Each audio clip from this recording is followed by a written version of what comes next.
عليكم ورحمة الله تعالى وبركاته تلاميذتي الأعزاء، دائما نتمنى تكونوا بخير وعلى خير. اليوم غادي إن شاء الله غادي نشوف واحد الدرس جديد بزاف ما عمركم شفتوه في السنوات الماضية. هذا الدرس هذا سميتو دالة الجذر من رتبة ان، يعني لا فونكسيون غاسين انيم. هاد الدرس اول مره كتشوفوه وغادي تشوفوا شي عجب كثير. دابا كتبت الجذور مربعه من رتبه 3 من رتبه 4 من رتبه 5 بعض القواعد كثيره، ولكن كنوعدكم بانه ان شاء الله غادي تفهموا هذا الشيء بطريقه سهله بسيطه. ما تخافوا ما والو، غير تبعوني غادي نشرح هذا الشيء دقه دقه ايطاب بار ايطاب. دابا اللي موالفين نتوما كتعرفوا ما يسمى بالغاسين كاغي، يعني الجذر المربع. هادشي شفناه تقريبا من السنه الثالثه اعدادي وعدنا شفناه في جدع مشترك علمي اولى بكالوريا. الان غادي ان شاء الله نشوف واحد الحاجه اخرى جديده سميتها الجذر من رتبه ان. اذا دابا تبعوا معايا باش تفهموا شي حويجات اللي ننطلق منهم من دابا باش تسهل عليا الامور في داكشي اللي جاي من بعد. كما كتعرفوا هاد الكتابه هادي غاسين كاغي دو اكس هادي كتسمى جذر مربع اكس. هاد الجذر المربع اكس راهو في الاصل فيه هاد الشكل هذا. اول شي واحد الكتابه باش تعقلوا عليها، راه جذر مربع اكس وكاينه واحد الجوج هنايا، كاينه واحد الجوج هنا مخبيه. هذه كتسمى الرتبه 2. ما كناش كنشوفوها في سنه اولى بكالوريا وفي جدع مشترك علمي وحتى في ثالثه اعدادي. كنا كنكتبوا غير الغاسين كاغي دو اكس وما كنكتبوش هذا العدد هذا اللي هو 2. هو راه مخبي هنا، كاين واحد 2 ثاني، ما كاين الصفر ماشي واحد، كاين 2. اذا ركزوا معايا دابا لانه ملي غادي نلقى انا واحد جذر مربع اكس بحال هذا الشكل هذا وبغيت ندير ليه اس 2، موالفين كتعرفوا بان جذر مربع اكس اس 2 كتساوي اكس، لان اس 2 كتمشي من الجذر وهي الاصل ديالها راه كاين واحد 2 هنا في واحد الرتبه. داكشي باش كتكون عندي 2 مع 2 كنطير الجذر كتبقى ليا اكس. اذا دي اول معلومه خصكم تعرفوها. مثلا دابا عندي جذر مربع اكس كما قلنا اس 2، باش نحيد هذا الجذر راه خصك ندير رتبه 2. اذا هذا هو الجذر من رتبه 2 اللي هو كيتسمى الجذر المربع اللي فين كنعرفوا قبل. اذا غنطيروا جذر مربع مع 2 غتبقى ليا اكس. دابا مزيان، دابا غادي نحول هذيك اكس عند جذر مربع اكس بلاص ما ندير هنا الرتبه 2 غندير الرتبه 3. اذا الا بغيت نحيد هذا الجذر المربع خصني نختار نرفعو الاس 3 باش تولي عندي اكس بكل سهوله. فهمتي؟ نديرو مثال اخر، جذر مربع اكس من رتبه 4 ندير لها اس 4 غتعطيني اكس. اذا هذه الكتابه هذه هذا الجذر المربع وفيه هاد اللعيبات هنا هادو اللي كتسمى الرتبه. عقلوا، هذا جذر العدد اكس من رتبه 2، هذا جذر العدد اكس من رتبه 3، هذا جذر الرتبه اكس من رتبه 4. اذا الا بغيت نحيد انا جذر مربع خصني نرفع الاس لهذه الرتبه. كانت عندي 4 خصني ندير 4، كانت عندي 3 خصني ندير 3، كانت عندي 2 ندير 2، كانت عندي 10 خصني ندير 10. اذا هذه اول معلومه خصكم تعرفوها دابا، هو ان داله الجذر من رتبه ان هي الحاله العامه ديال الجذر المربع اللي كانت عندنا في الاول. كنا كنقول جذر المربع هذا جذر مربع من رتبه 2، واخا ما كانش كتكتب دابا غادي تشوفوها ابتداء من هذه السنه غتعرفوا بانه راه ما كان والو هنا، راه بحال كاينه 2. دابا غادي ندوزو للفقره الاولى ديال الدرس الاول، نشرحوا بعدا ماذا نقصد بداله الجذر من رتبه ان، منين جات هذه الداله، كيفاش لقيناها. اذا دابا تبعوا معايا ان شاء الله باش تفهموها مزيان بطريقه سهله وبسيطه جدا. يلا تبعوا معايا تلاميذتي الاعزاء باش نشرح الدرس كيفاش جات هذه الداله من رتبه ان اللي هي فونكسيون غاسين اني. هذه داله حدوديه، وكما كتعرفوا الداله الحدوديه فونكسيون بولينوم اي ديفيني سيغ لانترفال موان لانفيني بلس لانفيني. يعني الداله الحدوديه كتكون معرفه على المجال ناقص ما لا نهايه زائد ما لا نهايه اللي هو ار. اذا هذه كتكون دائما داله متصله على ار بما انها داله حدوديه، بما انها فونكسيون بولينوم. دابا غادي ندرسوا هذه الداله هذه في هذا المجال هذا، غادي ندرسوها في المجال صفر بلس لانفيني، وغادي نقول لكم علاش بالضبط غادي ندوزوها صفر بلس لانفيني.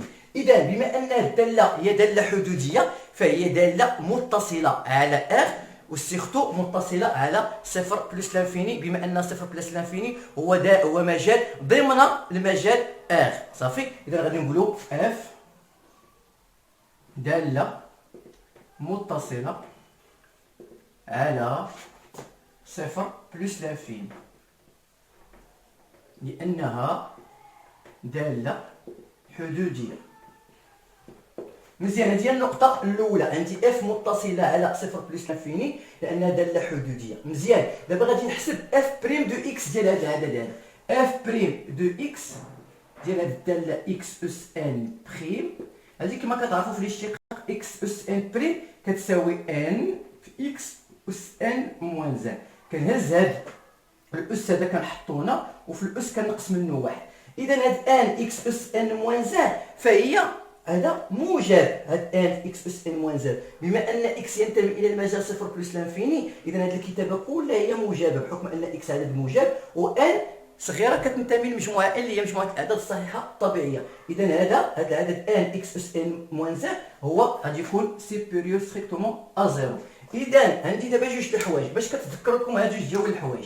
الا كانت عندي اف متصله على واحد المجال وعندي اف بريم مونوتون ستريكتومون مونوتون، يعني اما تزايدي قطعا او تناقصي قطعا، اذا عندنا جوج هاد الشروط الا كانوا عندي كيحققوا لي بان هذه الداله اللي اف دو اكس كتساوي اكس اس ان تقبل داله عكسيه اللي قلنا في الدرس اللي قبل ديال الدوال العكسيه. اذا تقبل داله عكسيه معرفه على ماذا؟ معرفه على مجال اللي هو اف دو اي، يعني الصوره ديال اي.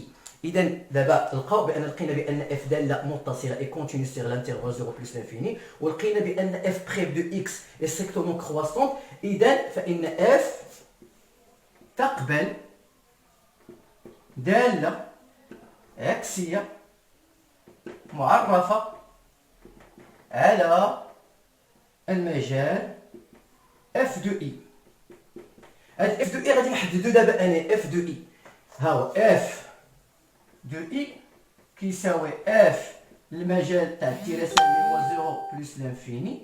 ايوا تبعوا معايا مزيان، بما ان الداله تزايديه قطعا اذا غادي نبقاو محافظين على نفس الترتيب، ما نقلبوش هادو. اذا غادي نشوفوا الصوره تاع صفر العوض تاعنا هي صفر اس ان هي زيرو غتعطيني زيرو، وبما ان بلس لانفيني يعني كنحسبوا ليميت في اكس اس ان الا كانت اكس كونفير بلس لانفيني كتعطيني بلس لانفيني. اذا هذا المجال اف دو اي هو حتى هو 0 بلس لانفيني. اذا لقينا بان اف داله تقبل داله عكسيه على مجال اي، على مجال اف دو اي اللي هو لقينا 0 بلس لانفيني، غادي نلقاو هذيك الداله العكسيه. دونك que soit x appartienne à f de i ou y appartienne à i, عندنا f moins 1 de x égale y هادشي équivalent x égale f de y. هادشي شفناه في الدرس ديال الداله العكسيه. دابا غادي نلقاو f de y اش كتساوي. هادشي تيكافئ x égale f de y غادي نعوضها هنايا غتعطيني هي y أس n. اذا عندي يكافئ x كتساوي x y. اذا هادشي تيكافئ بانه غادي ندخل واحد الجذر مربع هنا x غادي يكون تيساوي جذر مربع y أس n. اذا حتى الساعه احنا مفهومين. دابا غادي ندخل هنايا واحد الرتبه n هنا x غنرتب واحد الرتبه n. اذا هادشي كيساوي y أس n من الرتبه n. اذا حتى الساعه احنا فهمنا دخلنا جذر مربع بقات التساوي هو هذاك، دخلنا الرتبه n هنا يعني بحال ما درنا والو، دخلنا الرتبه n هنا. هذه خصكم تفهموها يكافئ ان الغاسين x من الرتبه n كتساوي. اذا عندي انايا الرتبه n والدرجه او الاس تاو كيساوي ان كتمشي في حالتها الجذر. هذه هي اللي شرحت لكم قبيله باش تفهموا هذاك الشيء كيفاش. اذا هادشي تيكافئ بان y كتساوي الغاسين ديال x من الرتبه n اللي هي y غادي نعوضها بقيمتها اللي هي f موان 1 دو x كتساوي ليا غاسين ديال x من الرتبه n. اذا هذه هي الداله الجذر من الرتبه n فحنا لقيناها f موان 1 دو x كتساوي الغاسين ديال x من الرتبه n. اذا حنا بينا كيفاش جات هذه الداله العكسيه اللي هي الداله العكسيه ديال الداله x اس n. بكل بساطه وبكل سهوله رجعوا للدرس ديال الداله العكسيه باش تفهموا كيفاش كنلقاو تحديد الداله العكسيه ديال شي داله كيف ما كان نوعها. اذا هذيك داله الجذر من الرتبه n اللي هي جذر x من الرتبه n هذه كتقرا عقلوا عليها مزيان. هذا جذر x من الرتبه n، جذر x من الرتبه n. اذا اي كتابه كتلقاوها هنا عارفه كتسمى بالرتبه. مثلا غادي ندير جذر مربع، ما كاينش جذر مربع، جذر 4 وهنا كاينه 5.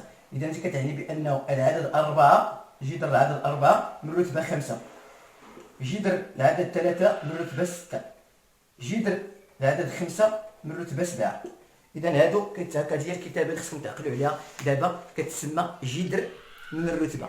كانت 3 كنقولوا بالرتبه 3 كانت 4 كنقولوا مرتبه 4، كانت 5 كنقولوا مرتبه 5. اذا هذه هي الدالات الجذر من رتبه ان. نتمنى تكونوا فهمتوا منين جات، لانه هذا تمهيد باش نقول لكم بعدا الداله منين جات. وان شاء الله من بعد ما نمسح السبوره غادي ندوزو لي بروبريتي ولي ريغل ديال هذا الدرس هذا اللي خصكم تفهموهم ان شاء الله مزيان، وما غتلقاو حتى اشكال اذا درنا تمارين تطبيقيه في التمارين. يلا تبارك الله عليكم.